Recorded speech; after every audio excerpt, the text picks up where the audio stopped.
Os Maias, capítulo 11. Na manhã seguinte, Carlos, que se erguera cedo, veio a pé do ramalhete até à rua de São Francisco, a casa de Madame Gomes. No patamar onde morria em penumbra a luz distante da claraboia, uma velha de lenço na cabeça, encolhida no chalzinho preto, esperava, sentada melancolicamente ao canto do banco da palhinha.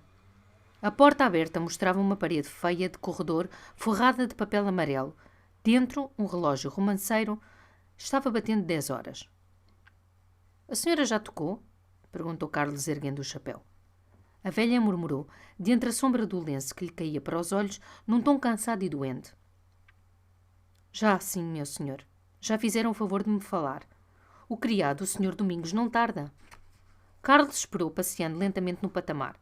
Do segundo andar vinha um barulho alegre de crianças brincando. Por cima, o moço do Cruz esfregava a escada com um estrondo, assobiando desesperadamente o fado. Um longo minuto arrastou-se, depois outro infindável.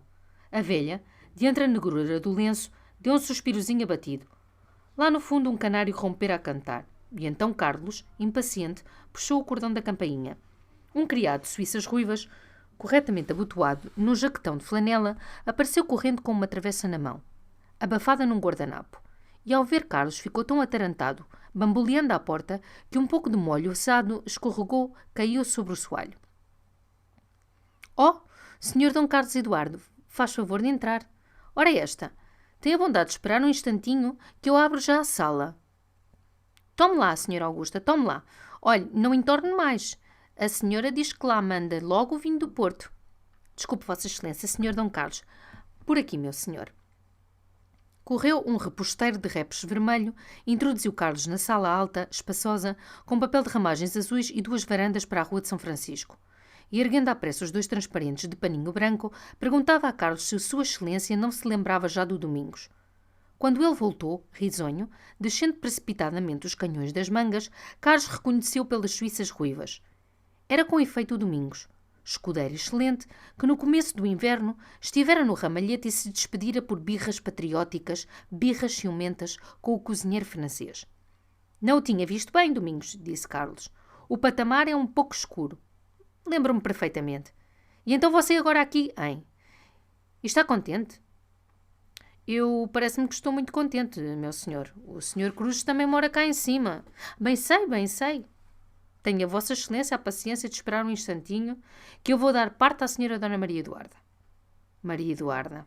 Era a primeira vez que Carlos ouvia o nome dela, e pareceu-lhe perfeito, condizendo bem com a sua beleza serena.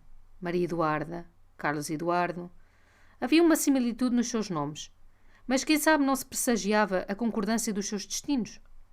Domingos, no entanto, já à porta da sala, com a mão no reposteiro, parou ainda para dizer num tom de confidência e sorriso.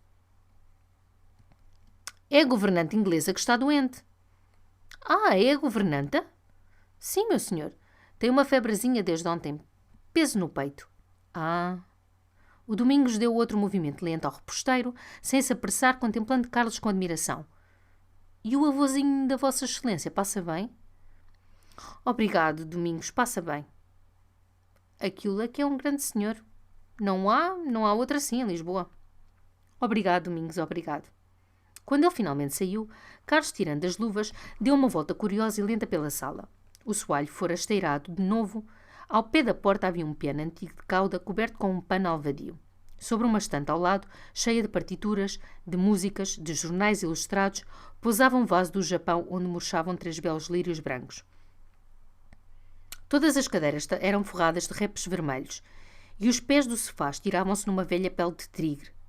Como no Hotel Central, esta instalação sumária de casa alugada recebera retoques de conforto e de gosto, cortinas novas de cretone, combinado com o papel azul de parede, tinham substituído as clássicas bambinelas de caça, um pequeno contador árabe que Carlos se lembrava de ter visto havia dias no tio Abraão.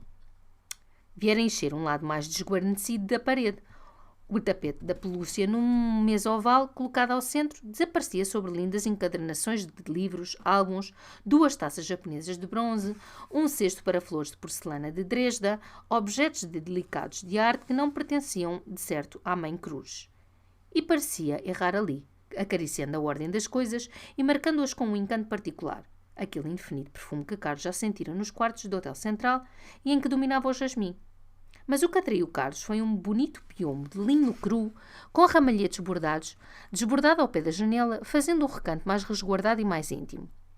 Havia lá uma cadeirinha baixa de cetim escarlate, uma grande almofada para os pés, uma mesa de costura com todo o trabalho de mulher interrompido, números de jornais de modas, um bordado enrolado, molhos de lã de cores transbordando de um açafate. E, confortavelmente, enroscada no macio da cadeira, achava-se aí, nesse momento, a famosa cadelinha escocesa que tantas vezes passara nos sonhos de Carlos, trotando ligeiramente atrás de uma radiante figura pelo aterro fora ou aninhada e adormecida num doce regaço. «Bonjour, mademoiselle», disse-lhe ele baixinho, querendo captar-lhe as simpatias. A cadelinha erguera-se logo bruscamente na cadeira, de orelhas fitas, dardejando para aquele estranho, por entre as repas esgadelhadas, 2 belos olhos de azeviche, desconfiados de uma penetração quase humana. Um instante Carlos receou que ela rompesse a ladrar, mas a cadelinha, de repente, namora-se dele. Deitada já na cadeira, de patas ao ar, descomposta, abandonado o ventrezinho às suas carícias. Carlos ia coçá-la e animá-la, quando um passo leve pisou a esteira. Voltou-se. Viu Maria Eduarda diante de si. Foi como uma inesperada aparição. E vergou profundamente os ombros, menos a saudá-la para esconder a tumultuosa onda de sangue que sentia abrasar-lhe o rosto. Ela, com um vestido simples e justo, de sarja preta, um colarinho direito de homem, um botão de rosa e 2 folhas verdes no peito, alta e branca, sentou-se logo junto à mesa oval, acabando de desdobrar um pequeno lenço de renda. Obedecendo ao seu gesto risonho, Carlos pousou-se embaraçadamente à borda do sofá de repes. E depois de um instante de silêncio, que lhe pareceu profundo, quase solene, a voz de Maria Eduarda ergueu-se, uma voz rica e lenta, de um tom de ouro que acariciava. Através do seu enleio, Carlos percebia vagamente que ela lhe agradecia os cuidados que ele tivera com Rosa. E de cada vez que o seu olhar se demorava nela num instante mais, descobria logo um encanto novo e outra forma da sua perfeição. Os cabelos não eram loiros, como julgava de longe à claridade do sol, mas de 2 tons, castanho claro e castanho escuro, espessos e ondeando ligeiramente sobre a testa. Numa grande luz escura dos seus olhos havia ao mesmo tempo alguma coisa de muito grave e de muito doce. Por um jeito familiar, cruzava às vezes, ao falar, as mãos sobre os joelhos, e através da manga, justa de sarja, terminando num punho branco, ela sentia a beleza, a brancura, o macio, quase o calor dos seus braços. Ela calara-se. Carlos, ao levantar a voz, sentiu outra vez o sangue abrasar-lhe o rosto. E apesar de saber já pelo Domingos que a doente era a governanta, só achou na sua perturbação esta pergunta tímida. «Não é a sua filha que está doente, minha senhora?» «Oh, não, graças a Deus!» E Maria Eduarda contou-lhe, justamente como o Domingos, que a governanta inglesa havia 2 dias se achava incomodada, com dificuldades de respirar, tosse, uma ponta de febre. Imaginámos ao princípio que era uma constipação passageira, mas ontem à tarde estava pior e estou agora impaciente que a veja. Ergueu-se. Foi puxar um enorme cordão da campainha que pendia ao lado do piano. O seu cabelo, para trás, repuxado pelo alto da cabeça, deixava uma penugem de ouro frisar-se delicadamente sobre a brancura láctea do pescoço. Entre aqueles móveis de repes, sob o teto banal de estuque chuvalhado, toda a pessoa parecia a Carlos mais radiante, de uma beleza mais nobre e quase inacessível, e pensava que nunca ali ousaria olhá-la tão francamente, com uma tão clara adoração, como quando a encontrava na rua.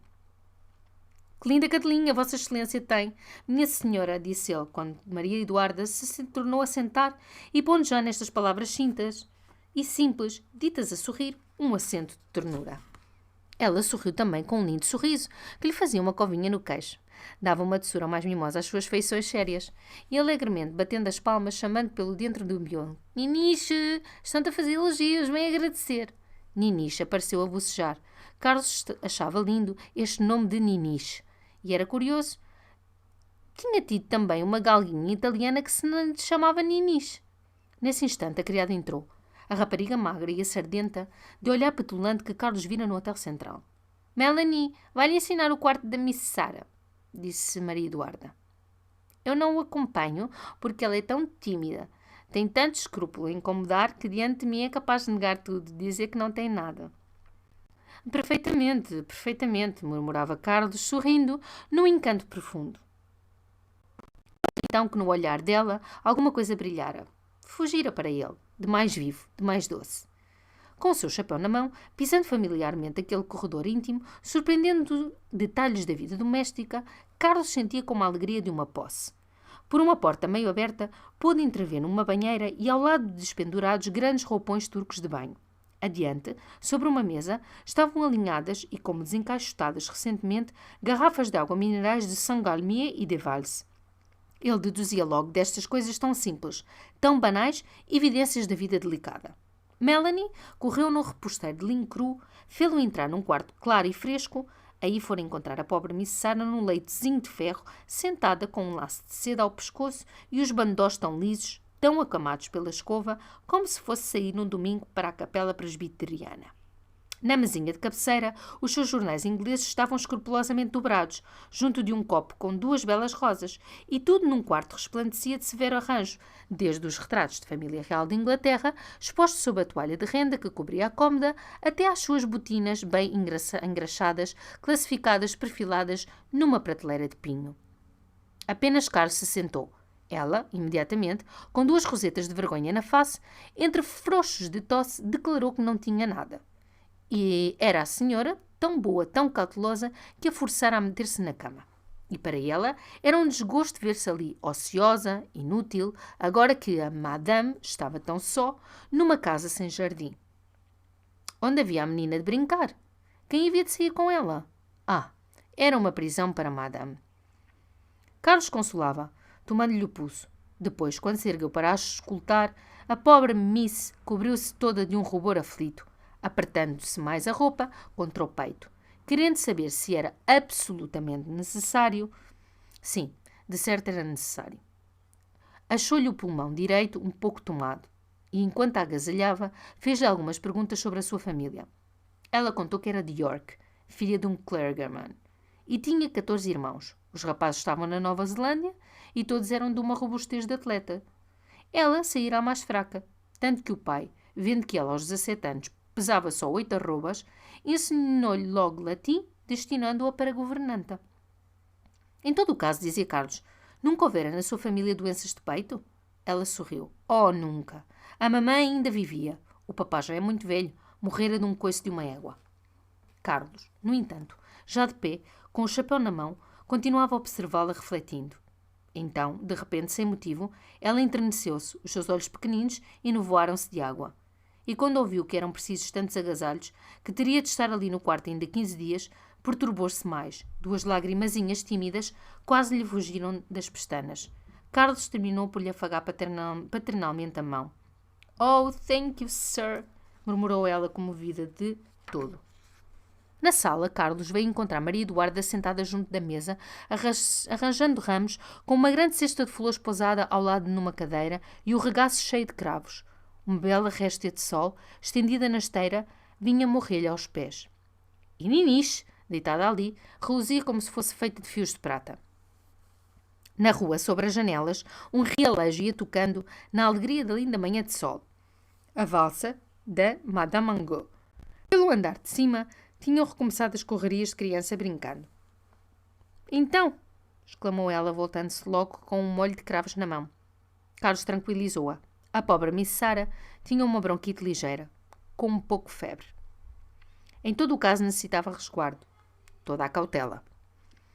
Certamente, e há de tomar algum remédio, não é verdade?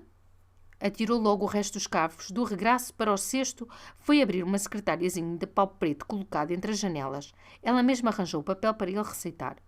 Meteu um bico novo na pena. E estes cuidados perturbavam Carlos como carícias. Oh, minha senhora, murmurava ele, um lápis basta. Quando se sentou, os seus olhos demoraram-se como uma curiosidade enternecida nesses objetos familiares onde pousava a doçura das mãos dela.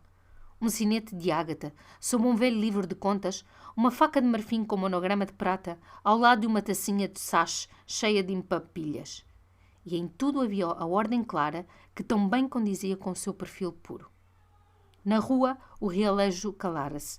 Por cima do teto já não cavalavam as crianças. E enquanto escrevia devagar, Carlos sentia abafar sob a esteira o som dos seus passos, mover os seus vasos mais de leve. Que bonitas flores Vossa Excelência tem, minha senhora. disse ele, voltando a cabeça, enquanto ia secando, distraída e lentamente, a receita. De pé, junto do contador árabe, onde pousava um vaso amarelo da Índia, ela arranjava folhas em volta de 2 rosas. Dão frescura, disse ela. Mas imaginei que em Lisboa havia mais flores bonitas. Não há nada que se compare às flores de França. Pois não é verdade? Ele não respondeu logo. Esquecido a olhar para ela, pensando na doçura de ficar ali eternamente naquela sala de repos vermelho, cheia de claridade e cheia de silêncio, a vê-la por flores verdes em torno de pé de rosas. Em Sintra há lindas flores, murmurou por fim. Oh, Sintra é um encanto, disse ela sem erguer os olhos do seu ramo. Vale a pena vir a Portugal só para causa de Sintra. Nesse momento o reposteiro de repos esvoaçou e Rosa entrou de dentro correndo vestida de branco com meiazinhas de seda preta, uma onda negra no cabelo a bater-lhe nas costas e trazendo ao colo a sua grande boneca. Ao ver Carlos, parou bruscamente com os olhos belos, muito abertos para ele, toda encantada e apertando muito os braços de Cri-Cri que vinha em camisa. Não conheces? Perguntou-lhe a mão, indo sentar-se outra vez diante do seu cesto de flores. Rosa começava já a sorrir, o seu rostozinho cobria-se de uma linda cor, e assim, toda de alvo e negro como uma andorinha, tinha um encanto raro com o seu doce mimo de forma, a sua graça ligeira, os seus grandes olhos cheios de azul e um ruborzinho de mulher na face. Quando Carlos se adiantou com a mão estendida para renovar o antigo conhecimento, ela ergueu-se na ponta dos pés, estendeu-lhe vivamente a boquinha, fresca como um botão de rosa. Carlos ousou apenas tocar-lhe de leve na testa. Depois quis apertar à mão a sua velha amiga Cri-Cri. E, então, de repente, Rosa recordou-se de que a trouxera ali a correr. É o robe de chambre, mamã. Não posso achar o robe de chambre de Cri-Cri. Ainda não a pude vestir. Disse, sabes onde é que está o robe de chambre? Vejam esta desarranjada, murmurava a mãe, olhando-a com um sorriso lento e terno. Se Cri-Cri tem uma cômoda particular, o seu guarda-vestidos, não se lhe deviam perder as coisas. Pois não é verdade, Sr. Carlos da Maia? Ele, ainda com a receita na mão, sorria também, sem dizer nada, todo no enternecimento daquela intimidade em que se sentia penetrar docemente. A pequena então veio encostar-se à mãe, roçando-se pelo seu braço com uma voz languida, lenta e de mimo. Anda, diz. Não sejas má. Anda. Onde está o robe de chambre? Diz. Levemente, com a ponta dos dedos, Maria Eduarda arranjou-lhe o pequeno laço de seda branca que lhe prendia no alto do cabelo. Depois ficou mais séria. Está bem, está quieta. Tu não sabes que não sou eu que trato dos arranjos da Cri-Cri. Devias ter mais ordem. Vai perguntar à Melanie. E Rosa obedeceu logo, séria também, cumprimentando agora Carlos ao passar com um arzinho senhoril. Bonjour, monsieur. É encantadora, murmurou ele. A mãe sorriu. Tinha acabado de compor o seu ramo de cravos. Imediatamente atendeu a Carlos, que pousara a receita sobre a mesa e, sem se apressar, instalando-se numa poltrona, lhe foi falando da dieta que devia ter Miss Sara, das colheres de xarope de codeína, que se lhe deviam dar de cada 3 horas. Pobre Sara, dizia ela. E é curioso, não é verdade? Veio com o pressentimento, quase com a certeza que havia de adoecer em Portugal. Então veio a detestar Portugal. Oh, tem-lhe já horror. Acha muito calor, por toda a parte maus cheiros, a gente hedionda, tem medo de ser insultada na rua. Enfim, é infelicíssima. Está ardendo por se ir embora. Carlos riu daquelas antipatias saxónicas. De resto, em muitas coisas a boa Miss Sara tinha talvez razão. E Vossa Excelência tem-se dado bem em Portugal, minha senhora? Ela encolheu os ombros, indecisa. Sim, devo dar-me bem. É o meu país? O seu país. E ele que a julgava brasileira. Não, sou portuguesa. E durante um momento houve silêncio. Ele tomara de sobremesa, abria lentamente um grande leque negro pintado de flores vermelhas. E Carlos sentia, sem saber porquê, uma doçura nova penetrar-lhe no coração. Depois ela falou da sua viagem, que fora muito agradável. Adorava andar no mar. Tinha sido um encanto a manhã de chegada a Lisboa, com um céu azul farreto, o mar todo azul também, e já um calorzinho de clima doce. Mas depois, apenas desembarcados, tudo correra desagradavelmente. Tinham ficado mal alojados na central. Ninis, uma noite, assustara-os muito com uma indigestão. Em seguida, no Porto, viera aquele desastre. Sim, disse Carlos. O marido de Vossa Excelência, na Praça Nova. Ela pareceu surpreendida. Como sabia ele? Ah, sim, sabia de certo pelo Damaso. São muito amigos, creio eu. Depois de uma leve hesitação, que ela compreendeu, Carlos murmurou: Sim, o Damaso vai bastante ao ramalhete. É, de resto, um rapaz que eu conheço apenas há meses. Ela abriu os olhos pasmada. O Damaso? Mas ele disse-me que se conheciam desde pequeninos, que eram até parentes. Carlos encolheu simplesmente os ombros, sorrindo. É uma bela ilusão. E se isso o faz feliz? Ela sorriu também, encolhendo também ligeiramente os ombros. E Vossa Excelência, minha senhora, continuou logo Carlos, não querendo falar do Damaso, como acha Lisboa? Gostava bastante. Acho muito bonito esse tom azul e branco de cidade meridional. Mas havia tão poucos confortos. A vida tinha aqui um ar que ela não pudera perceber ainda. Se era de simplicidade ou de pobreza. Simplicidade, minha senhora. Temos a simplicidade dos selvagens. Ela riu. Não direi isso, mas suponho que são como os gregos. Contentam-se em comer uma azeitona, olhando o céu, que é bonito. Isso pareceu adorável a Carlos. Todo o seu coração fugiu para ela. Maria Eduarda queixava sobretudo das casas, tão faltas de comodidade, tão despidas de gosto, tão desleixadas. Aquela em que vivia fazia a sua desgraça. A cozinha era atroz, as portas não fechavam, na sala de jantar havia sobre as paredes umas pinturas de barquinhos e colinas que lhe tiravam o apetite. Além disso, acrescentou, é um horror não ter um quintal, um jardim onde a pequena possa correr e brincar. Não é fácil encontrar uma casa nas condições destas e com jardim, disse Carlos. Deu um olhar às paredes, ao estuque enxovalhado do teto, e lembrou-se de repente a quinta do Kraft, com a sua vista de rio, o ar largo, as frescas ruas de acácias. Felizmente, Maria Eduarda tomara a casa apenas há um mês e estava pensando em ir passar à beira-mar o tempo que tivesse que ficar ainda em Portugal. De resto, disse ela, foi como aconselhou o meu médico em Paris, o Dr. Chapleman. O Dr. Chapleman? Justamente, Carlos conhecia muito bem o Dr. Chapleman. Ouvira-lhe as lições, visitaram-o até intimamente na sua propriedade de Maisonnettes, ao pé de Saint-Germain. Era um grande mestre. Era um espírito bem superior. E tão bom coração, disse ela com um claro sorriso, um olhar que brilhou. Este sentimento comum pareceu de repente aproximá-los mais docemente. Cada um, nesse instante, adorou o Dr. Chapman. E continuaram ainda falando dele prolongadamente, gozando, através desse trivial simpatia por um velho cínico, a nascente concordância dos seus corações. O bom Dr. Chapman, que fisionomia tão amável, tão fina, sempre com o seu barretinho de seda e sempre com a sua grande flor na casaca. De resto, o prático maior que saíra da geração de Rousseau. E Madame Chapelain, acrescentou Carlos, é uma pessoa encantadora, não é verdade? Mas Maria Eduarda não conhecia Madame Chapelain. Dentro do relógio, o ronceiro começava a bater 11 horas. E Carlos então ergueu-se, findando a sua fugitiva, inolvidável, delícia visita. Quando ela lhe estendeu a mão, um pouco de sangue subiu-lhe de novo à face ao tocar aquela palma tão macia e tão fresca. Pediu os seus cumprimentos para Mademoiselle Rosa, depois, à porta, já com o reposteiro na mão, voltou-se ainda uma vez mais, numa última saudação, a receber o olhar suave com que ela o seguia. Até amanhã, está claro, exclamou ela de repente com o seu lindo sorriso. Até amanhã, de certo. O Domingos estava já no patamar, de casaca risonho e bem penteado. É coisa de cuidado, meu senhor? Não é nada, Domingos. Estimei vê-lo por aqui. E eu muito a Vossa Excelência. Até amanhã, meu senhor. Até amanhã. Niniche apareceu também no patamar.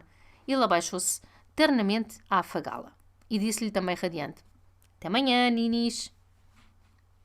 Até amanhã. Voltando para o ramalhete, esta era a única ideia que ele sentia distintivamente através da névoa luminosa que lhe afogava a alma. Agora o seu dia estava findo. Mas passadas as longas horas, terminada a longa noite, ele penetraria outra vez naquela sala de repos vermelho onde ela o esperava, com o mesmo vestido de sarja, enrolado ainda as folhas verdes em torno de pés de rosa. Pelo aterro, por entre a poeira de verão e o ruído das carroças, o que ele viu era essa sala, esteirada de novo, fresca, silenciosa e clara. Por vezes uma frase que ela dissera cantava-lhe na memória, com o tom de ouro na sua voz. Ou luziam-lhe diante dos olhos as pedras dos seus anéis, intermetidos pelos pelos de Niniche. Parecia-lhe mais linda. Agora que conhecia o seu sorriso de uma graça tão delicada, Era cheia de inteligência, era cheia de gosto. E a pobre velha à porta, essa doente a quem ela mandava vinho do Porto, revelam a sua bondade. E como um rafeiro perdido à busca dos seus olhos negros, agora bastava-lhe subir alguns degraus, abria-se diante dele a porta da sua casa, e tudo de repente na vida parecia tornar-se fácil, equilibrado, sem dúvidas e sem impaciências. No seu quarto, no ramalhete, Batista entregou-lhe uma carta. Trouxe essa escocesa, já Vossa Excelência tinha saído. Era da Govarinho. Meia folha de papel, tendo simplesmente escrito a lápis. All right. Carlos amarrotou-a, furioso. A Govarinho. Não se tornara quase a lembrar dela desde a véspera, no radiante tumulto em que andara o seu coração. E era no comboio dessa noite, daí a horas, que deviam ambos partir para Santarém, a amarem-se escondidos numa estalagem. Ele prometera-lhe. A sério? Já ela se preparava, de certo, com um arroz de cabeleira e atroz postiça, com um waterproof de grande roda. Tudo estava all right. Achou-a nesse instante ridícula, reles, estúpida. Oh, era claro como a luz que não ia, que nunca iria, jamais. Mas tinha de aparecer na estação de Santa Apolónia, balbuciar uma desculpa tosca, assistir à sua desconsolação, ver-lhe os olhos marejados de lágrimas. Que maçada! Teve-lhe ódio. Quando chegou à mesa do almoço, Kraft e Afonso, já sentados, falavam justamente do Govarinho e dos artigos que ele continuava gravemente a publicar no Jornal do Comércio. Que besta é essa! Exclamou Carlos numa voz que se sibilhava, desabafando sobre a literatura política do marido à cólera que lhe davam as inoportunas amorosas da mulher. Afonso e Kraft olharam-no pasmados de tanta violência e Kraft censurou-lhe a ingratidão, porque realmente não havia em toda a terra um entusiasmo como o que aquele desventuroso homem de Estado tinha por Carlos. Vossa Excelência não faz ideia, Sr. Afonso da Maia. É um culto, é uma idolatria. Carlos encolheu os ombros impaciente. E Afonso, já bem disposto, para com um homem que assim admirava tão prodigiosamente como o seu neto, murmurou com bondade. Coitado, suponho que é inofensivo. Kraft fez uma ovação ao velho. Inofensivo? Admirável, Sr. Afonso da Maia. Inofensivo aplicado a um homem de Estado, a um par, a um ministro, a um legislador, é um achado. E é com efeito o que ele é, inofensivo. E o que eles são? Chablis, murmurou o escudeiro. Não, tome chá. E acrescentou. Aquele champanhe que ontem bebemos nas corridas, por patriotismo, arrasou-me. Tenho de me pôr uma semana a regime de leite. Então falhou-lhe ainda das corridas, dos ganhos de Carlos, do Clifford e do véu do Damaso azul. Ora, quem estava ótimo e bem vestida era a Govarinho, disse Kraft, remexendo o seu chá. Fiquei admiravelmente aquele branco creme, tocado de tons negros, uma verdadeira toilette de corridas.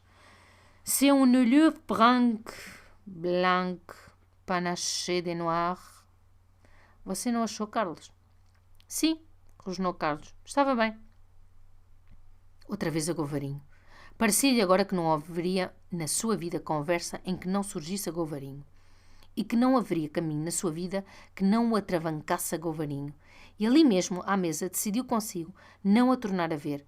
Escreveu-lhe um bilhete curto, polido, recusando-se a ir a Santarém, sem razões. Mas no seu quarto, diante da folha de papel, fumou uma longa cigarrete, sem achar frase que não fosse pueril ou brutal, nem tinha a simpatia precisa para lhe dar o banal tratamento de querida. Vinha-lhe até por ela uma indefinida repulsão física. Devia ser intolerável toda uma noite o seu cheiro exagerado de verbena. E lembrava-se que aquela pele do seu pescoço, que lhe afigurava outrora um cetim, tinha um tom pegajoso, um tom amarelado, para além da linha do pós de arroz. Decidiu não lhe escrever. Irei à noite a Santa Apolónia, e no momento do comboio partir, correria à portinhola a balbuciar fugitivamente uma desculpa. Não lhe daria tempo de choramingar, nem de recriminar. Um rápido aperto de mão e adeus para nunca mais. À noite, porém, à hora de vir à estação, que sacrifício em se arrancar aos confortos da sua poltrona e do seu charuto. Atirou-se para o cupê desesperado, maldizendo essa tarde no boudoir azul em que, por causa de uma rosa e de um certo vestido de cor de folha morta, que lhe ficava bem, ele se achara caído com ela no sofá. Ao chegar a Santa Apolónia, faltavam para a partida do expresso 2 minutos. Precipitou-se para a extremidade da sala, já quase vazia àquela hora, a comprar uma admissão. E ainda aí esperou uma eternidade, vendo dentro do postiço duas mãos lentas e mós arranjar laboriosamente os potacos de um troco. Penetrava, enfim, na sala de espera, quando esbarrou com o Damas, de chapéu desabado e sacola de viagem a tiracolo. Damas agarrou-lhe as mãos, enternecido. — Oh, menino, pois tiveste o incômodo? E como soubeste que eu partia? Carlos não o desiludiu, balbuciando que lhe o dissera o Taveira, que encontrara o Taveira. — Pois eu estava mais longe de uma dessas! Exclamou o Damas. Esta manhã, muito regalado na cama, quando vem o telegrama, fiquei curioso. Isto é, imagina tu como eu fiquei, um desgosto assim. Foi então que Carlos reparou que ele estava carregado de luto, com fumo no chapéu, luvas pretas, polainas pretas, barra preta no lenço, murmurou embaraçado. — Ó Taveira, disse-me que ias, mas não me disse mais nada. Morreu-te alguém? Meu tio, Guimarães? O comunista? O de Paris? Não, o irmão dele, o mais velho, o de Penafiel. Espera aí que eu já volto. Vou ali ao café encher o frasco de conhaque.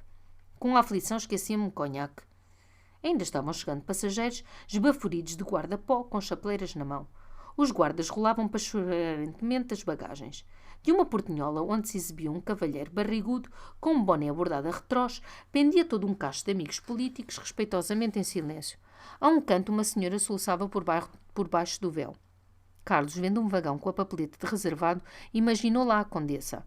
Um guarda precipitou-se, furioso como se visse a profanação de um santuário.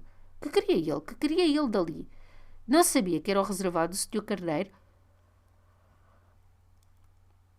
Não sabia. Perguntasse. Devia saber. Ficou o outro a resmungar, ainda que trêmulo.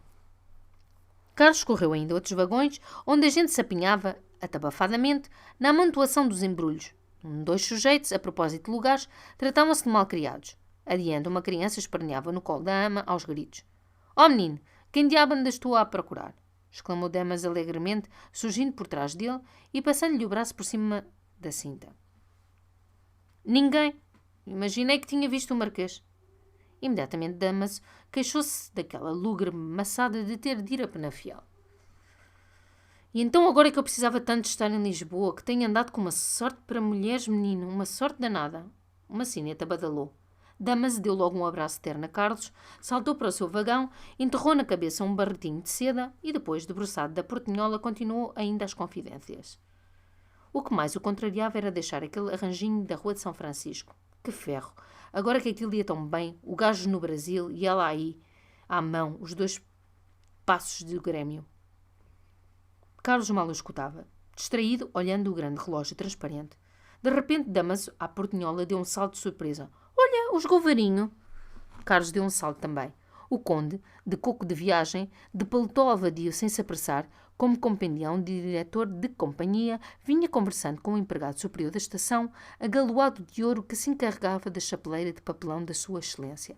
E a condessa, com um rico guarda-pó de folar cor de castanho, um véu cinzento que lhe cobria a face e o chapéu, seguia atrás com a criada escocesa, trazendo na mão um ramo de rosas. Carlos correu para eles, foi todo um assombro. — Por aqui, Maia? — De viagem, conde? Era verdade.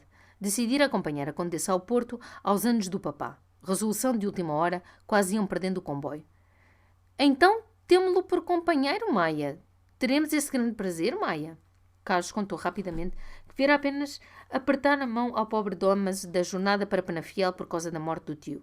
Debruçada a portinhola, com as mãos de fora, calçadas de negro, o pobre Damas estava saudando a senhora condessa gravemente, funebremente. E o bom Govarinho não quis deixar de lhe dar logo o seu shake hands e o seu pêsame. Sozinho, neste curto instante, com a condessa, Carlos murmurou apenas: — Que ferro! — Esse maldito homem! — exclamou ela entre dentes, com um olhar que fuzilou através do véu. — Tudo tão bem arranjado e à última hora tem-me que vir. Carlos acompanhou-os até ao reservado, num outro vagão que estivera metendo de novo para sua excelência. A condessa tomou o lugar do canto junto da portinhola, e como o conde, num tom de polidez ácida, a aconselhava a que se sentasse antes com o rosto para a máquina, ela teve um gesto de aborrecimento, atirou o ramo para o lado desabridadamente e enterrou-se com mais força na almofada. E um duro olhar de cólera passou entre ambos. Carlos, embaraçado, perguntava: — Então vão com demora? O conde respondeu, sorrindo, disfarçando o seu mau humor: — Sim, Talvez 2 semanas, umas pequeninas férias. 3 dias ou mais, replicou ela numa voz fria e afiada como uma navalha. O conde não respondeu, lívido. Todas as portinholas agora estavam fechadas. Um silêncio caía sobre a plataforma. O pito da máquina varou o ar e o comprido trem, num ruído seco de freios retresados, começou a rolar com gente às portinholas, que ainda se debruçava, estendendo a mão por um último aperto. Aqui além esvoaçava um lenço branco. O olhar da condessa para o lado de Carlos teve a doçura de um beijo. O Damas gritou soldados para o ramalhete. O compartimento do correio resvalou alumiado e, com outro dilacerante silvo, o comboio mergulhou na noite. Carlos, só, dentro do cupê, voltando à baixa, sentiu uma alegre triunfante com aquela partida da condessa e o inesperada jornada do Damas. Era como uma dispersão provincial de todos os importunos, e assim se fazia em torno da Rua de São Francisco uma solidão, com todos os seus encantos e todas as suas complicidades. No cais do Sodré, deixou a carruagem, subiu ao pé do Ferregial, veio passar diante das janelas na Rua de São Francisco, só pôde ver uma vaga tira de claridade entre as portadas meio cerradas. Mas isto bastava-lhe.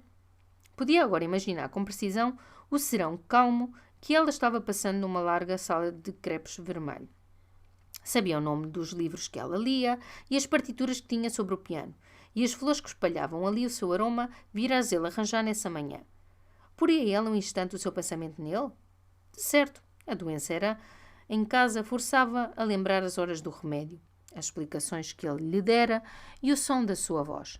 E falando, como Miss Sara, pronunciando de certo o seu nome. 2 vezes percorreu a Rua de São Francisco e recolheu para casa, sob a noite estrelada, devagar, ruminando a doçura daquele grande amor. Então, todos os dias, durante semanas, teve essa hora deliciosa, esplêndida, perfeita, a visita à inglesa. Saltava do leite, cantando como um canário, e penetrava no seu dia como uma ação triunfal. O correio chegava, e invariavelmente lhe trazia uma carta da Gouvarinho, 3 folhas de papel, de onde caía sempre alguma pequena flor meio murcha. Ela deixava ficar a flor no tapete, e mal podia dizer o que havia naquelas longas linhas cruzadas. Sabia apenas vagamente que, 3 dias depois dela chegar ao Porto, o pai, o velho Thompson, tivera uma apoplexia. Ela lá estava, de enfermeira. Depois, levando 2 ou 3 belas flores do jardim embrulhadas num papel de seda, partia para a Rua de São Francisco, sempre no seu cupê, porque o tempo mudara e os seus dias seguiam-se tristonhos, cheios de sudoeste e de chuva. À porta, o Domingos acolhia-o com um sorriso cada vez mais enternecido. Ninis corria de dentro a pular de amizade. Ele erguia-a nos braços para a beijar. Esperava no instante na sala, de pé, saudando com o olhar os móveis, os ramos, a clara ordem das coisas, ia examinar no piano a música que ela tocara essa manhã ou o livro que deixava interrompido com a faca de marfim entre as folhas. Ela entrava. O seu sorriso, ao dar-lhe os bons dias, a sua voz de ouro, tinha cada dia para Carlos um encanto novo e mais penetrante. Trazia ordinariamente um vestido escuro e simples. Apenas às vezes uma gravata de rica renda antiga ou um cinto cuja fivela era cravejada de pedras avivavam esse traje sóbrio, quase severo, que parecia a Carlos o mais belo e como expressão do seu espírito. Começavam por falar de Miss Sara, daquele tempo agreste e úmido que lhe era desconfortável. Conversando, ainda de pé, ela dava aqui e além um arranjo melhor a um livro ou a mover uma cadeira que não estava no seu alinho. Tinha o hábito inquieto de recompor constantemente a simetria das coisas. E, maquinalmente, ao passar, sacudia a superfície dos móveis, já perfeitamente espavanejados, com as magníficas rendas do seu lenço. Agora acompanhava-o sempre ao quarto de Miss Sara. Pelo corredor amarelo, caminhando ao seu lado, Carlos perturbava, sentindo a carícia desse íntimo perfume em que havia jasmim, e que parecia sair do movimento das suas saias. Ela, às vezes, abria familiarmente a porta de um quarto, apenas mobilado com um velho sofá. Era ali que Rosa brincava e que tinha os arranjos de Cri-Cri, as carruagens de Cri-Cri, a cozinha de Cri-Cri. Encontravam-na vestindo e conversando profundamente com a boneca. Ou então, ao canto do sofá, com os pezinhos cruzados, imóvel, perdida na admiração de algum livro de estampas aberto sobre os joelhos. Ela corria, estendia a boquinha a Carlos e toda a sua pessoa tinha a figura e a frescura de uma linda flor. No quarto da governanda, Maria Eduarda sentava-se aos pés do leito branco, e logo a pobre Miss Sara, ainda cheia de tosse, confusa, verificando a cada instante se o lenço de seda lhe cobria corretamente o pescoço, afirmava que estava boa, Carlos gracejava com ela, provocando-lhe que, nesse feito tempo de inverno, a felicidade era estar ali na cama, com bons cuidados em redor, alguns romances patéticos e a apetitosa dieta portuguesa. Ela voltava os olhos gratos para Madame com um suspiro. Depois murmurava: "Oh, yes, I'm very comfortable." E estremecia-se. Logo nos primeiros dias, ao voltar à sala, Maria e Eduarda tinham-se sentado numa cadeira escarlate e, conversando com Carlos, retomava muito naturalmente o seu bordado, como na presença familiar de um velho amigo. Com felicidade profunda, ele viu desdobrar-se essa talagarça. Devia ser um fazão de plumagens rutilantes, mas por ora só estava bordado o galho de macieira em que ele pousava. Galho fresco de primavera, coberto de florzinhas brancas, como num pomar de Normandia. Carlos, junto da linha secretariazinha, de pau preto, ocupava a mais velha, a mais cómoda das poltronas de repos vermelho, cujas molas rangiam de leve. Entre eles ficava a mesa de costura com as ilustrações ou algum jornal de modas. Às vezes, num instante calado, ele folheava as gravuras enquanto as lindas mãos de Maria, com brilhos de joias, iam puxando os fios de lã. Aos pés dela, Ninis dormitava, espreitando-os a espaços, através das ripas do focinho, com o seu velho olhar grave e negro. E nesses escuros dias de chuva, cheios de friagem lá fora e do rumor das goteiras, aquele canto da janela com a paz do vagaroso trabalho na talagarça, as vozes lentas e amigas e às vezes um doce silêncio, tinham um ar íntimo e carinhoso. Mas no que diziam não havia intimidades. Falavam de Paris e do seu encanto, de Londres, onde ela estivera durante 4 lúgubres meses de inverno, da Itália, que era o seu sonho ver, de livros, de coisas de arte. Os romances que preferiram eram os de Dickens e agradavam-lhe menos Follot, Poirot de cobrir, tudo de pó de arroz, mesmo as feridas do coração. Apesar de educada num convento severo de Orleans, lera Michelet e lera Renan. De resto, não era católica praticante. As igrejas apenas a atraíam pelos lados graciosos e artísticos do culto. A música, as luzes ou os lindos meses de Maria, em França, na doçura das flores de maio. Tinha um pensar muito reto e muito são, com um fundo de ternura que a inclinava para tudo o que sofria fraco. Assim, gostava da República, por lhe parecer o regime em que há mais solicitude pelos humildes. Carlos provara-lhe rindo que ela era socialista. Socialista, legítima, orleanista, dizia ela. Qualquer coisa, contanto que não haja gente que tenha fome. Mas era isso possível? Já Jesus, mesmo, que tinha tão doces ilusões, declarara que pobres sempre os haveria. Jesus viveu há muito tempo. Jesus não sabia tudo. Hoje sabe-se mais. Os senhores sabem muito mais. É necessário arranjar-se outra sociedade, e depressa, em que não haja miséria. Em Londres, às vezes, por aquelas grandes neves, as criancinhas pelos portais a tiritar, a gemer de fome. É um horror. E em Paris, então? É que não se vê senão o boulevard. Mas quanta pobreza, quanta necessidade! Os seus belos olhos quase se enchiam de lágrimas, e cada uma dessas palavras trazia todas as complexas bondades da sua alma. Como num só sopro podem vir todos os aromas esparsos de um jardim. Foi um encanto para Carlos quando Maria o associou às suas caridades, pedindo-lhe para ir ver a irmã da sua engomadeira, que tinha reumatismo, e o filho da senhora Augusta, a velha do patamar, que estava tísico. Carlos cumpria esses encargos com o fervor de ações religiosas. E nestas piedades achava-lhe semelhanças com o avô. Como Afonso, todo o sofrimento dos animais a consternava. Um dia, vira indignada da Praça da Figueira, quase com ideias de vingança, por ter visto nas tendas dos galinheiros aves e coelhos apinhados em cestos, sofrendo dias as torturas de imobilidade e a ansiedade da fome.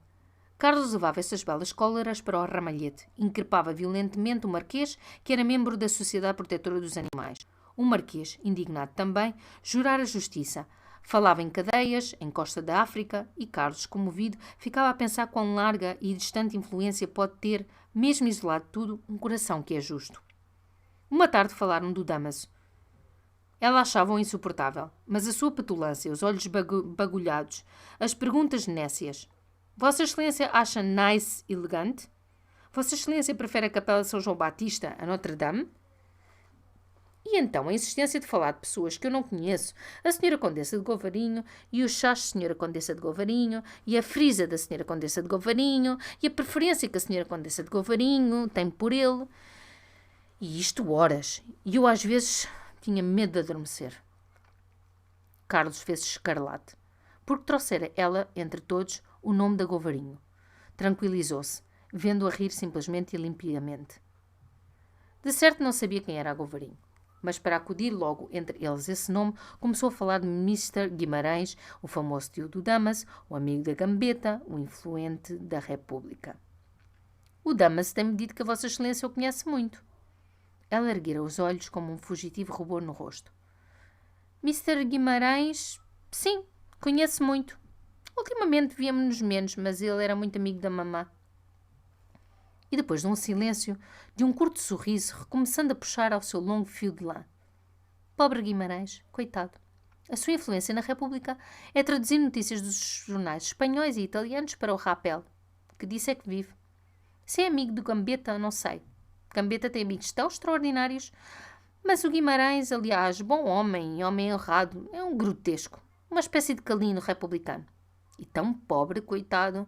O Damas que é rico, se tivesse decência ou o menor sentimento, não o deixava viver assim tão miseravelmente. Mas então essas carruagens do tio, esse luxo do tio de que fala o Damas? Ela encolheu mudamente os ombros e Carlos sentiu, pelo Damas, um asco intolerável. Pouco a pouco, nas suas conversas, foi havendo uma intimidade mais penetrante. Ela quis saber a idade do Carlos, ele falou-lhe do avô, e durante essas horas suaves em que ela, silenciosa, ia picando a tagalarça, ele contou-lhe a sua vida passada, os planos de carreira, os amigos, as viagens. Agora ela conhecia a paisagem de Santa Eulávia, o reverendo Bonifácio, as excentricidades do Ega. Um dia quis que Carlos explicasse longamente a ideia do seu livro A Medicina Antiga e Moderna. Aprovou, com simpatia, que ele pintasse as figuras dos grandes médicos, benfeitores da humanidade, porque se glorificavam só os guerreiros e os fortes. A vida salva uma criança parecia-lhe coisa bem mais bela que a batalha de Austerlitz. E estas palavras, que dizia com simplicidade, sem mesmo erguer os olhos do seu bordado, caíram no coração de Carlos e ficavam lá muito tempo palpitando e brilhando. Ele tinha-lhe feito, assim, largamente todas as confissões, e ainda não sabia nada do seu passado, nem mesmo a terra em que nascera, sem sequer a rua que habitava em Paris. Não lhe ouvira murmurar jamais o nome do marido, nem falar de um amigo ou de uma alegria da sua casa. Parecia não ter como Deus aquele ideara, sem contactos anteriores com a terra, descida da sua nuvem de ouro, para vir ter ali, naquele andar alugado da Rua de São Francisco, o seu primeiro estremecimento humano. Logo, na primeira semana das visitas de Carlos, tinham falado de afeições. Ela acreditava candidamente que pudesse haver, entre uma mulher e um homem, uma amizade pura e material, feita de concordância amável de dois espíritos delicados. Carlos jurou que também tinha fé nessas belas uniões, todas de estima, todas de razão, contanto que se lhe misturasse, ao de leve que fosse, uma ponta de ternura. Isso perfumava-as de um grande encanto, e não lhes diminuía a sinceridade. E sob estas palavras um pouco difusas, murmuladas por entre as malhas de bordado e com lentos sorrisos, ficara subtilmente estabelecido que entre eles só devia haver um sentimento assim, casto, legítimo, cheio de suavidades e sem tormentos. Que importava a Carlos? Contanto que pudesse parar aquela hora na poltrona de Cretone, complacendo-se a abordar e conversando com as coisas interessantes ou tornadas interessantes pela graça da sua pessoa. Contanto que visse o seu rosto, ligeiramente corado, baixar-se com a lenta atração de uma carícia sob as flores que lhe trazia. Contanto que lhe afagasse a alma a certeza de que o seu pensamento dela o ficava seguindo simpaticamente através do seu dia. Mas ele deixava aquela adorada sala de repos, o seu coração estava satisfeito esplendidamente. Não pensava mesmo que aquela ideal amizade de intenção casta era o caminho mais seguro para a trazer, brandamente enganada aos seus braços ardentes de homem. No deslumbramento que o tomara, ao ver-se de repente admitido a uma intimidade que julgara impenetrável, os seus desejos apareciam longe dela. Às vezes ainda ousavam ir temerariamente até à esperança de um beijo ou de uma fugitiva carícia com a ponta dos dedos, mas apenas transpunha a sua porta e recebia o calmo raio do seu olhar negro, caía em devoção e julgaria um ultraje bestial roçar sequer as pregas do seu vestido. Foi daquele, de certo, o período mais delicado da sua vida. Sentia em si 1000 coisas finas, novas, de uma tocante frescura. Nunca imaginara que houvesse tanta felicidade em olhar para as estrelas quando o céu está limpo ou em descer de manhã ao jardim para escolher uma rosa mais aberta. Tinha na alma um constante sorriso, que os seus lábios repetiam. O marquês achava-lhe o ar baboso e abençoador. Às vezes, passeando só no seu quarto, perguntava a si mesmo onde o levaria aquele grande amor. Não sabia. Tinha diante de si os 3 meses em que ela estaria em Lisboa, e em que ninguém mais senão ele ocuparia a velha cadeira ao lado do seu bordado. O marido andava longe, separado por léguas de um mar incerto. Depois ele era rico e o mundo era largo. Conservara sempre as suas grandes ideias de trabalho, querendo que no seu dia só houvesse horas nobres e que aquelas que não pertenciam às puras felicidades do amor pertencessem às alegrias fortes do estudo. E ao laboratório, ajuntava algumas linhas ao seu manuscrito, mas, antes da visita à Rua de São Francisco, não podia disciplinar o espírito inquieto num tumulto de esperanças e, depois de voltar de lá, passava o dia a recapitular o que ela dissera, o que ele respondera, os seus gestos, a graça de certo sorriso. Fumava então cigarretes, lia os poetas. Todas as noites, no escritório de Afonso, se formava a partida do whist. O marquês batia-se ao dominó com o Taveira, enforneados ambos naquele vício com um racor crescente que os levava às injúrias. Depois das corridas, o secretário de Steinbrocken começava a vir ao ramalhete, mas era um inútil, nem cantava sequer com o seu chefe das baladas de Finlândia, caíra no fundo de uma poltrona, de casaca, de vidro no olho, bamboleando a perna, cofiava silenciosamente os seus longos bigodes tristes. O amigo que Carlos gostava de ver entrar era o Cruz, que vinha na Rua de São Francisco, trazia alguma coisa do ar que a Dona Maria Eduarda respirava. O maestro sabia que Carlos ia todas as manhãs ao prédio, ver a missa inglesa e muito poucas vezes, inocentemente, ignorando o interesse do coração com que Carlos o escutava, dava-lhe as últimas notícias da vizinha. A vizinha lá ficou agora a tocar Mendelssohn. Tem execução, tem expressão, a vizinha. Há ali estofo. E entendo o seu Chopin. Se ele não aparecia no ramalhete, Carlos ia à casa buscá-lo. Entravam no Grêmio, fumavam um charuto em uma sala isolada, falando da vizinha. Cruz achava-lhe um verdadeiro tipo de grande madame. Quando sempre encontrava o conde Govarinho, que vinha ver, como ele dizia a faiscar de ironia, o que se passava no país da Sr. Gambetta, parecia recomeçar ultimamente mais ligeiro nos modos, com uma claridade de esperança nas lunas, nas nuletas, na fronte erguida. Carlos perguntava-lhe pela condessa. Lá estava no Porto, nos seus deveres de filha. E seu sogro? O conde baixava a face radiante para murmurar, cava e resignadamente. Mal. Uma tarde, Carlos conversava com Maria Eduarda, acariciando Ninis, que se vira sentar nos joelhos, quando Romão entreabriu discretamente o reposteiro e, baixando a voz com um ar embaraçado, um ar de cumplicidade, murmurou. É o Sr. Damaso. Ela olhou Romão, surpreendida naqueles modos e quase escandalizada. Pois bem, mande entrar. E Damaso rompeu pela sala, carregado de luto, de flor ao peito, gorducho, risonho, familiar, com o chapéu na mão, trazendo dependurado por um barbante um grande embrulho de parede e de papel pardo. Mas ao ver Carlos ali, intimamente, de cadelinho no colo, estancou assombrado, com um olho esbugalhado como tonto. Enfim, desembaraçou as mãos, veio cumprimentar Maria Eduarda, quase de leve, e voltando-se logo para Carlos, de braços abertos, todo o seu espanto transbordou ruidosamente. Então tu aqui, homem. Isso é que é uma surpresa. Ora, quem diria? Eu estava mais longe. Maria Eduarda, incomodada com aquele alarido, indicou-lhe vivamente numa cadeira, interrompeu um instante, abordado, quis saber como ele tinha chegado. Perfeitamente, minha senhora. Um bocado cansado, como é natural. Vem direitinho de Penafiel, como Vossa Excelência vê. E mostrou o seu luto pesado, acabou de passar por um grande desgosto. Maria Eduarda murmurou uma palavra de sentimento vaga, fria. Dama-se pousara os olhos no tapete. Vinha de província, cheio de cor, cheio de sangue, e como cortara a barba, que havia meses deixara crescer para imitar Carlos, parecia-lhe agora mais bochuchudo e mais nécio. As coxas roliças estalavam-lhe de gordura dentro da calça de cachemira preta. E então? Temo-lo por cá há algum tempo? Ele deu-me um puxãozinho à cadeira, mais para junto dela e outra vez risonho. Agora, minha senhora, ninguém me arranca de Lisboa. Podem-me morrer. Isto é, credo. Teria grande ferro se me morresse alguém. O que eu quero dizer é que há de custar e arrancar-me daqui. Carlos continuava muito sossegadamente a acariciar os pelos de Ninis. E houve, então, um pequeno silêncio. Maria Eduarda retomava o bordado. E Dama-se, depois de sorrir, de tossir, de dar um jeito ao bigode, estendeu-lhe a mão para acariciar também Ninis sobre os joelhos de Carlos. Mas, desconfiado, ergueu-se, rompeu a ladrar furiosamente. C'est moi, Ninis, dizia Dama-se, recuando na cadeira. C'est moi, ami, alors, Ninis.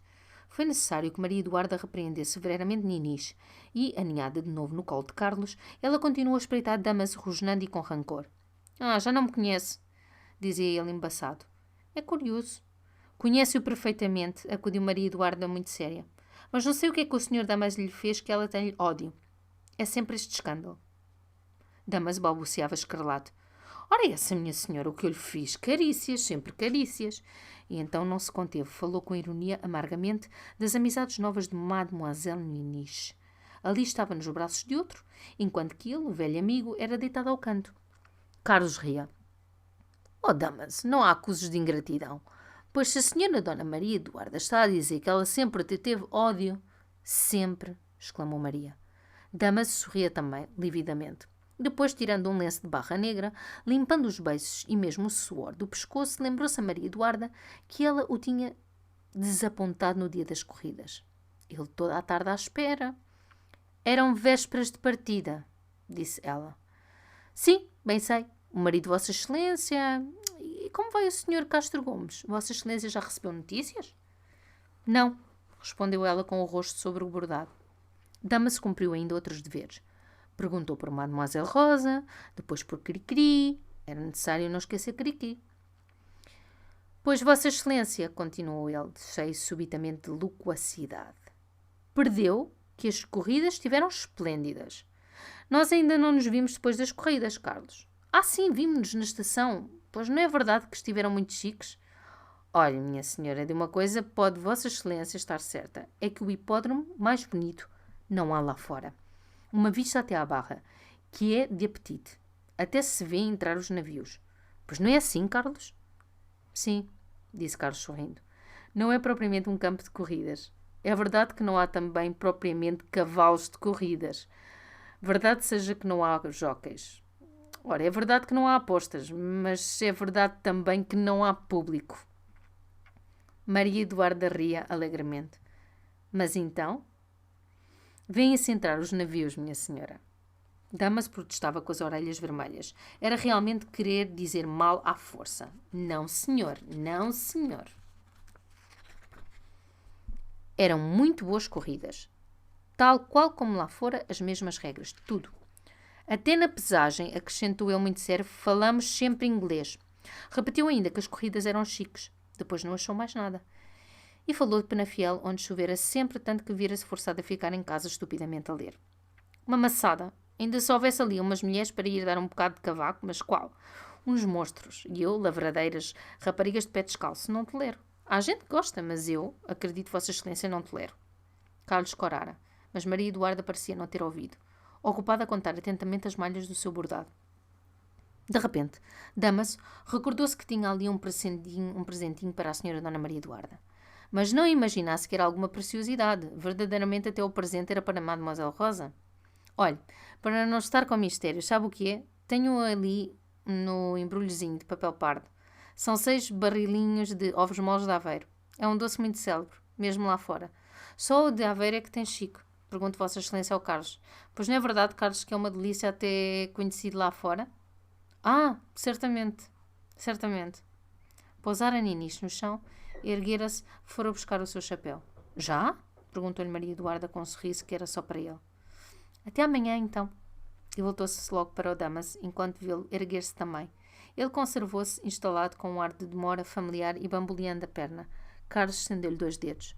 Au revoir. Recados lá no ramalhete? Hei de aparecer. Carlos desceu as escadas furioso. Ali ficava, pois, aquele imbecil, impondo a sua pessoa grosseiramente, tão obtuso que não percebia o enfado dela, a sua regelada secura. E para que ficava? Que outras crassas banalidades tinha ainda a soltar em calão e de perna traçada. E de repente lembrou-se o que ele lhe dissera na noite de jantar do Ega, à porta do Hotel Central, a respeito da própria Maria Eduarda e do seu sistema com mulheres que era o atracão. Se aquele idiota, de repente, abrasado e bestial, ousasse um ultraje, a suposição era insensata, talvez, mas reteve-o no pátio, aplicando o ouvido para cima com ideias ferozes de esperar ali o Dama-se, proibi-lhe de tornar a subir aquela escada e, à menor reflexão dele, esmagar-lhe o crânio nos lajes. Mas sentiu em cima a porta a abrir-se e saiu vivamente, no receio de ser assim surpreendido à escuta. O roupé do Dama-se estacionava na rua. Então veio uma curiosidade mordente de saber quanto tempo ele ia ficar ali com Maria Eduarda. Correu ao Grêmio e apenas abriram uma vidraça. Viu logo o Dama sair do portão, saltar para o cupé, bater com força à portinhola. Pareceu-lhe que trazia o ar escorraçado e subitamente teve dó daquele grotesco. Nessa noite, depois de jantar, Carlos, só no seu quarto, fumava enterrado numa poltrona, relendo uma carta do Ega recebida nessa manhã. quando apareceu o Damaso. E sem pousar mesmo o chapéu, logo da porta, exclamou para o mesmo espanto da manhã. Então diz-me cá, como diabo te vou eu encontrar hoje com a brasileira? Como a conheceste tu? Como foi isso? Sem mover a cabeça do espaldar da poltrona, cruzando as mãos sobre os joelhos em cima da carta do Ega, Carlos, agora cheio de bom humor, disse com uma doce repreensão paternal.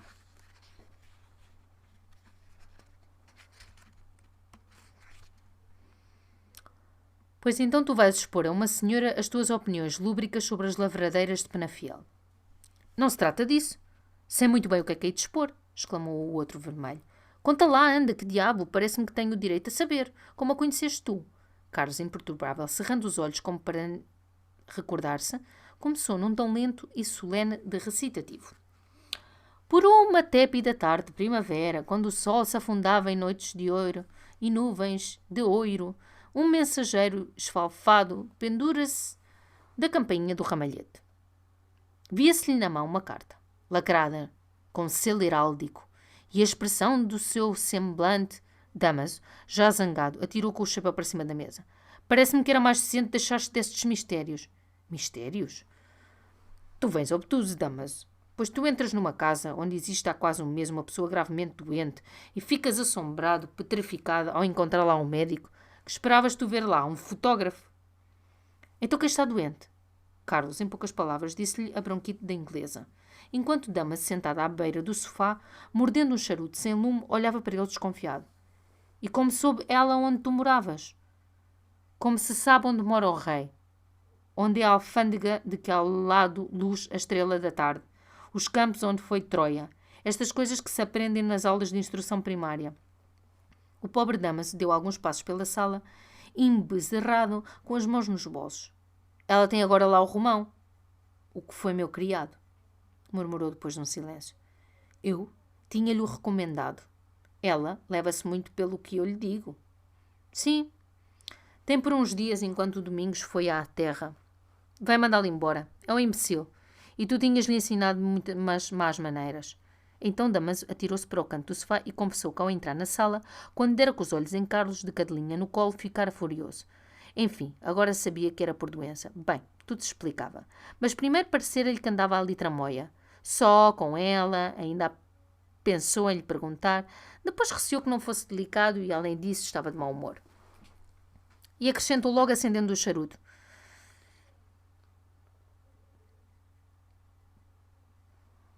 Que apenas tu saíste, pôs-se melhor, mais à vontade. Rimos muito. Eu fiquei ainda até tarde, quase 2 horas mais. Era perto das 5 quando saí. Outra coisa, ela falou-te alguma vez de mim? Não, é uma pessoa de bom gosto. E sabendo que nos conhecemos, não se atreveria a dizer mal de ti. Damaso olhou esgazeado. Ora é essa, mas podia ter dito bem. Não, é uma pessoa de bom senso, não se atreveria também. E erguendo-se vivamente, Carlos abraçou Damaso pela cinta, acariciando, perguntando-lhe pela herança do Titi e em que amores, em que viagens, em que cavalos de luxo ia gastar os milhões. Damaso, sobre aquelas festas alegres, permanecia frio, amuado, olhando-o de revés. Olha que tu, disse ele, parece-me que me vais saindo também um traste. Não há gente fiar-se de ninguém. Tudo na terra, meu Damaso, é aparência e engano. Seguiram-se dali à sala de bilhar, fazendo a partida de reconciliação. E, pouco a pouco, sobre a influência que exercia sempre sobre ele o ramalhete, Damaso foi sossegando risonho já, gozando de novo a sua intimidade com Carlos no meio daquele luxo sério e tratando-o outra vez por menino. Perguntou pelo Sr. Afonso da Maia. Quis saber se o belo marquês tinha aparecido. E o Ega, o grande Ega? Recebi carta dele, disse Carlos. Vem aí. Temo-lo também, talvez, cá no sábado. Foi um espanto para o Damaso. Homem, essa queria curiosa. E eu encontrei-os Cohen hoje. Vieram há 2 dias de Southampton. Jogo eu? Jogou. Falhou a carambola. Pois é verdade. Encontrei-os hoje. Falei-lhes no instante. E a Raquel? Vem melhor. Vem mais gorda. Trazia uma toalete inglesa com coisas brancas, coisas cor-de-rosa. Chique a valer. Parecia um moranguinho. E então o Ega de volta? Pois, menino, ainda temos escândalo. Fim de capítulo.